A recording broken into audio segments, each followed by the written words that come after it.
Hi, I'm Angela Kane, and I'm the Vice President of the International Institute for Peace in Vienna. And we are here to look back at the last year and also to look ahead at the next year. And when I think about 2020, what is really remarkable is how fast we all adapted to the new format of holding virtual meetings, of having an institute that is always running on personal meetings. And all of a sudden, we didn't have personal meetings anymore. We couldn't have them anymore. And so we had to adapt to a new way of doing things.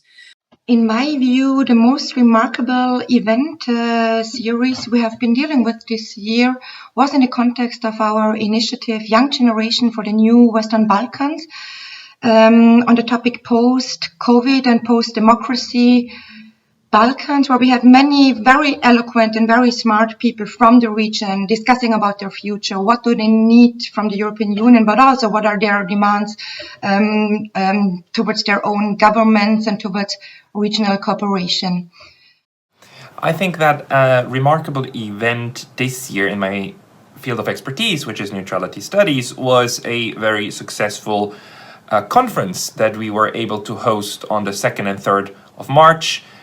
This is a very personal experience to me, but I was extremely glad that we could do this only 1 or 2 weeks later, and it wouldn't have been possible anymore. But the fact that we could meet all neutrality researchers, a big group of neutrality researchers in Vienna, that was really wonderful, and I think it helped me personally a lot to develop my thinking, and I hope that it will breed some more research in the near future.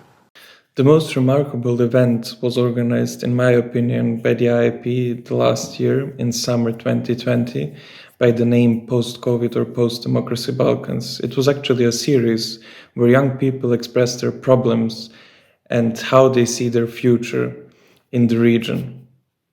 The most remarkable event of 2020 was certainly for me the election of President Biden and Vice President Kamala Harris. But it was also remarkable how many people still voted for President Trump. So the country stays divided, and it will be a big task of President Biden to unite it as far as possible. So I'm a political geographer and somebody who's worked on EU geopolitics over the past 20 years by now. And I think the most striking thing to me is, seeing, hearing EU leaders, EU institutions starting to not just think, but speak geopolitically in explicit terms. So from the Commission finally kind of calling itself a geopolitical commission, and then, we'll see what that means, but really kind of speaking that language. And I guess I'm very curious to see where it will go. It was to observe how quickly multilateralism, which the Europeans hold so dear, can demise, but also the debate whether the American elections will change something about it. For me, certainly the most remarkable event of 2020 was the protest movement in Belarus. Hundreds of thousands of people went on the streets, in the cities, in towns, even in small villages, and they demanded fair and free elections, and also the end of the 26-year-long authoritarian regime. Here I need to refer to the brutal war in the Southern Caucasus between Armenia and Azerbaijan, with thousands of casualties, both uniformed and civilians. The situation is still very unstable, and for a sustainable settlement, the sides need to accept multilateral mediation support through the OSCE Minsk group, and also reach out to each other for reconciliation on the level of government, but also on the level of civil society and population.